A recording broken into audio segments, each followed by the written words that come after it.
So Adam, how are you feeling tonight? Just physically, emotionally, where are you? Where are you at? Tonight I feel pretty tired. I feel pretty upset, sad.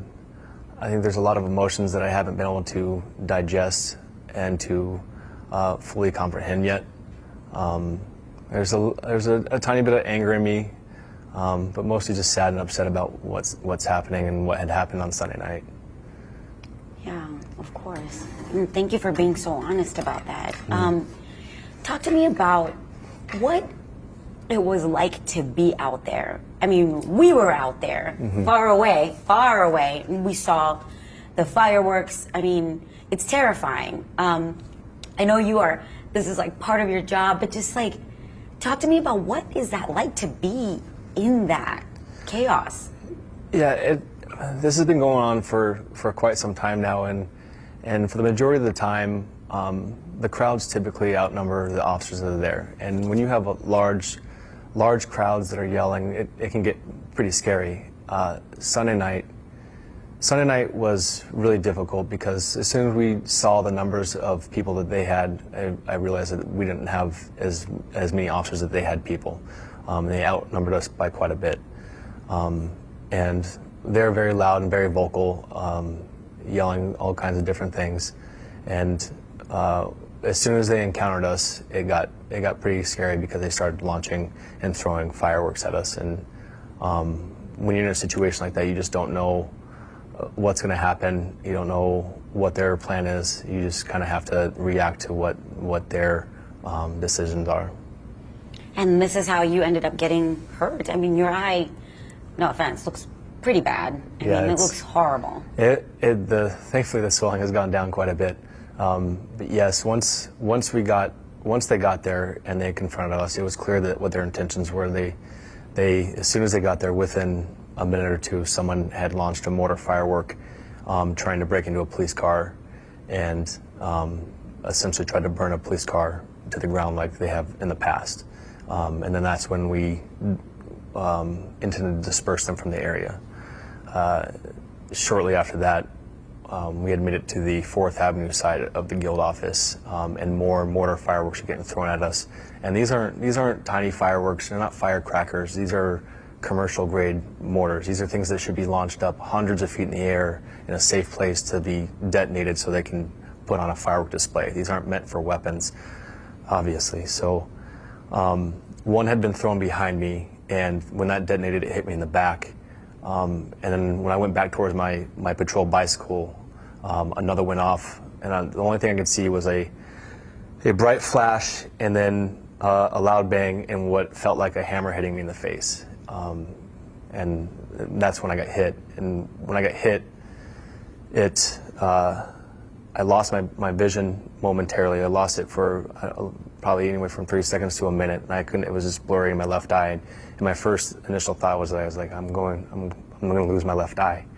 And it was pretty scary. It's frustrating. I've been in a lot of these protests, but I haven't been hit where I might seriously lose part of my body. Something that might affect my ability to do my job, to effectively take care of my family, and it's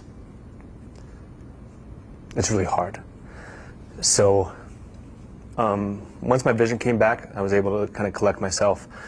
I felt blood on my face. My face was really swollen. It swelled up a little bit bigger than a golf ball on the side of my head, and I was able to get treated by fire, and they were able to transport me to Harborview. Gosh, I mean, like you said, you've been in these protests before, and that feeling I can't even imagine, to just feel like you're going to lose an important part of your body that would impact how you're going to do that job. How do you even process something like that? It takes a long time. To be honest, I went back and forth about coming to do this interview because I haven't fully processed everything yet.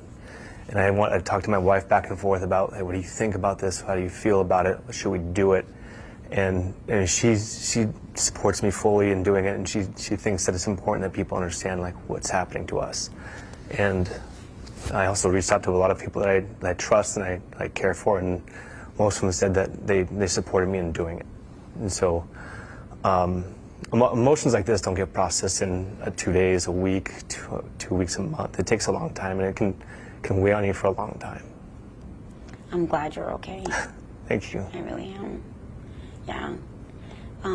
Adam, so just kind of talk to us about, it's been a lot that's been going on with the department, and it's been a lot that's been going on in Seattle. Week after week after week, we're seeing riots. We're seeing businesses smashed in. We're seeing chaos and destruction. How are you getting through this? Are you feeling deflated, or are you feeling like, my sense of purpose is especially needed? Like, how are you? I know I keep saying, how are you feeling? But how are you? Yeah. Are you feeling deflated? Are you feeling? Yeah. That's another question that's very hard to answer, because it's such a loaded question. There's so much that goes into it. I mean, going back to when Mr. Floyd was murdered, we went through this a period that has never been seen before in the city, and where everybody has been very frustrated, and rightfully so. And we went through several months of just protests and marches, people wanted to be heard. And the Seattle Police Department is very good at handling protests and marches. We have them every day, 365 days a year, every year, and we do a very good job of handling those protests when they're peaceful. And when they become not peaceful is when we start having to do the things to control crowds in different manners. Otherwise, we do a really good job.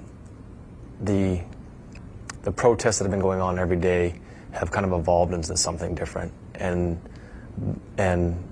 those have turned into a lot of riots, and a lot of the stuff that is happening, because we've basically, some of the Black Lives Matter protests have filtered out, or been able to filter out the people that are causing issues, and they're still having peaceful demonstrations and peaceful marches that are going on every day without any police contact and any issues. But we have this separate group now that is every night between, it could range from anywhere from 50 people all the way up to 200 people, and those are the ones that are very difficult to deal with right now. I would say my feelings towards the rioters is not wearing on me. I will always have time for people that want to cause destruction and harm to people living in the city. I will always have time for them. What's wearing is the current political climate in Seattle. I feel isolated. I feel like the police department's in on this on their own in the city, and that's a daunting feeling and a heavy weight and a heavy burden to carry, when you feel alone in it. Wow.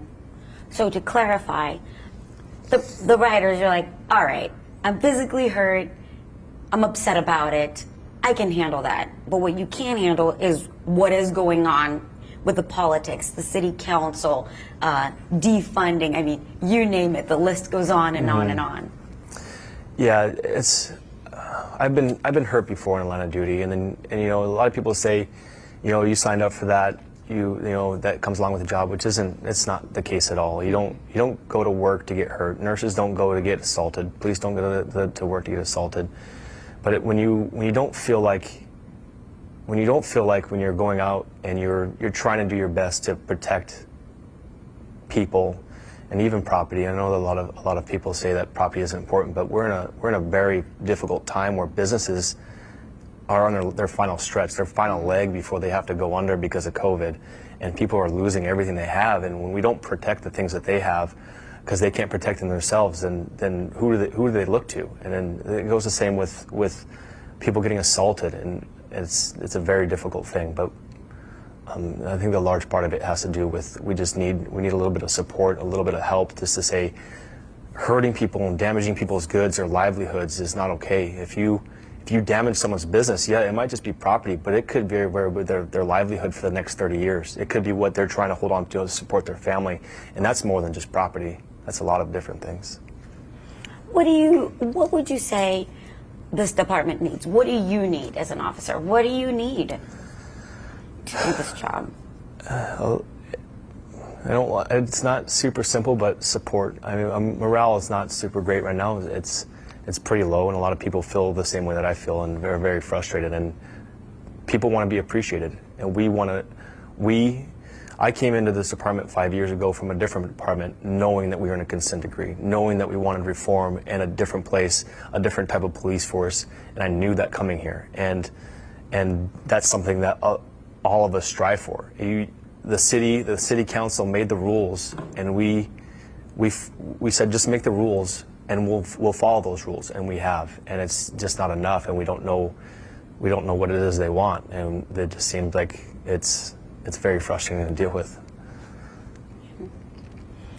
Your message to the rioters, and I'm not going to say protesters because that's different. Obviously, you and I talked about it, that the distinction. What is your message to the rioters, people who are causing violence, who seem like they're out to get and hurt police officers? I want to make the distinction clear too, because we also know that there's protesters out there, whether that message is defunding the police department, whether that's going to city council houses, the chief's house, whatever the case may be. Those protesters are different from what we're dealing with every night, and those people are very violent, very destructive. They're ruining things. They want to harm us, harm businesses, harm things in Seattle, and then quickly try to turn the story on us like we have created something bad, when they're going out and seeking us out every night and trying to cause these issues. To those people, like I said before, I have every day I'm at work, I have my whole shift for them if they need, but it's not acceptable anymore. We need to have follow through. We're going out and trying to do the best that we possibly can, and we need to hold these people accountable for going out and doing the things that they're doing, because it's not going to get better if they're not held accountable for it. Excellent. Is there anything else? Brad, I know you always have a question. This is your chance. Also, I can't shut the camera off because it's going to fly. I've always kind of wondered, I thought that the Seattle Police Department was kind of ahead of the game in this whole reinventing the modern police department, and yet you're being treated like the worst police department that might exist out there. You know, as an officer who has probably seen some of these changes take place, what are your feelings about that? You can talk to Tammy if you have an answer for that. Yeah, that's something that we get a lot of. We are a very, very good police department. This isn't Detroit. This isn't Chicago. This isn't New Orleans. This isn't a department that's paying their officers $30,000 a year. This is a department that takes pride in their side. And then we're one of the only major cities to ever complete a DOJ consent decree, and we've stayed within the boundaries of that consent decree for 2 years. And that's something I would say less than 5 major police departments can say that. And that brings up another point, is that a lot of people kind of question our salaries and our pay, and that maybe we don't deserve it or we don't earn it, and that's a frustrating thing, because if you get what you pay for. When you pay your officers well, we're not even the top paid police department on the coast. When you pay your officers well, you recruit a lot of good people, a lot of people that want to come out here and don't have to worry about housing. They don't have to worry about paycheck to paycheck. They can worry about their job. They can worry about going and doing a good job in the community. And the police department is, in my opinion, one of the best in the nation. And it's frustrating to hear that it's frustrating going through knowing that people treat us like we're not a good police department, like in other major cities in the United States. And I don't want to point you out specifically, but it's frustrating. Officer Adam, where does the heart go from here? Where do you go from here? It's very hard. Me and my wife had to reconsider a lot of things over the last few months after all this stuff is happening. When the defunding stuff started happening, and we actually got the votes for them to start, when the Seattle Council made the decision to start cutting money from the police department, it would be silly for me not to sit down with my wife and talk about where do we take our family, because my family is very important to me, and it comes first. I have to know how I'm going to feed them, how I'm going to take care of them, how I'm going to house them, how I'm going to shelter them, how I'm going to create a good future for my kids to grow up in. And knowing that I might lose my job, not maybe because of budget shortfalls, but because of other things that are going on in the political climate, is just, it puts me beside myself, and it's something I can't really understand. I would like to invest in the Seattle Police Department because I don't like quitting. I don't like walking away from stuff. I don't feel defeated to the point where I'm going to quit. I feel, like I said, I feel alone. I feel sad and frustrated with how the people around me have been treated, how I've been treated, and to the point where you're getting physically assaulted, to where it might physically change your life forever. And that can be defeating, but me and my wife, we take it day by day, we talk about it, we get our frustrations out, and you just move forward. Thank you so much.